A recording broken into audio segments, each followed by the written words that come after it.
la famille, vous avez vu depuis quelques jours, les gens relayant en disant que le premier ministre Israël est déjà.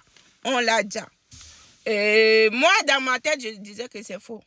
Et les gardiens des révolutions viennent de dire, le premier ministre Israël, ils vont le traquer. Lui, il est le cible numéro 1 pour eux. Ils disent, ils vont mettre tout en œuvre, ils vont faire tout, ils vont le traquer pour le dja. Il dit, cette fois-ci-là, ils vont utiliser tous les moyens pour dja le premier ministre israélien. C'est ce qu'il vient d'annoncer.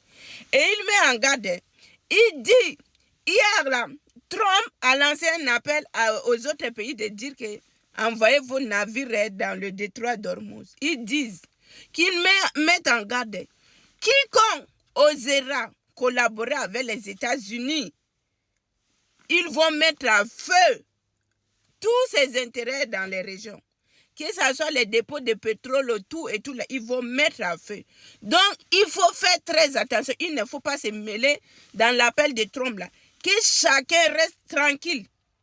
Entre eux et les États-Unis, eux-mêmes, ils vont bagarrer jusqu'au moment venu où l'Iran même va voir que présentement, là, il n'y a personne qui va venir nous attaquer. C'est à ce moment que la guerre là, va finir. Mais si quelqu'un ose en disant qu'on va écouter l'appel de Trump pour envoyer là, vous-même, vous allez regretter. Et quand ils ont dit ça, Trump dit, il va encore aller bombarder leur île de Kargela, qu'il a bombardé hier. Trump dit, lui, s'il continue, ils vont aller bombarder. Donc cette guerre-là est loin, loin, loin, loin d'être terminée. Donc nous, on assiste. Je pense que moi, à un moment donné, peut-être je vais chercher quelque chose, je vais dormir. Et quand on va me réveiller, on dit que la guerre est finie, c'est à ce moment que je vais me réveiller. Sinon, cette guerre-là n'est pas prêt pour que ça finisse, quoi. Parce que l'Iran dit jusqu'aux preuves contraires que nous-mêmes, nous allons voir que ces gens-là ne vont plus nous attaquer. C'est à ce moment qu'on va finir la guerre. Sinon, pas là où nous sommes là. C'est à la guerre comme à la guerre. Donc, pour parler là, il n'y a pas pour parler. Il n'y a personne. Il y a des gens qui veulent négocier, mais l'Iran dit que non, non, non, pas de négociation. On va continuer à faire ce qu'on veut.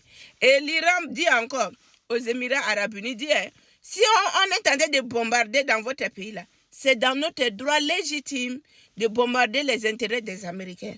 Donc vous n'avez rien à nous dire, vous n'avez rien à fâcher ou quoi là. Nous, on s'en fout. On va bombarder comme on veut. Tant qu'ils nous bombardent, nous aussi, c'est leur intérêt là-bas qu'on va bombarder. Dans là où nous sommes là, les pays côté là, les pays qui sont à côté là, ils vont subir seulement les conséquences. Parce que, conséquences de quoi? Des trahisons. Conséquences de quoi? D'héberger leurs bases militaires là. C'est ça que chacun est en train de payer le plus fort. Donc, c'est ça. Et moi, j'ai toujours dit, s'ils pouvaient avancer en Afrique, bombarder un peu les bases militaires américaines, ça devait nous aider parce qu'il y en a beaucoup. Est-ce que vous savez que dans le monde, les bases militaires américaines dans le monde, c'est plus de 800 quelques.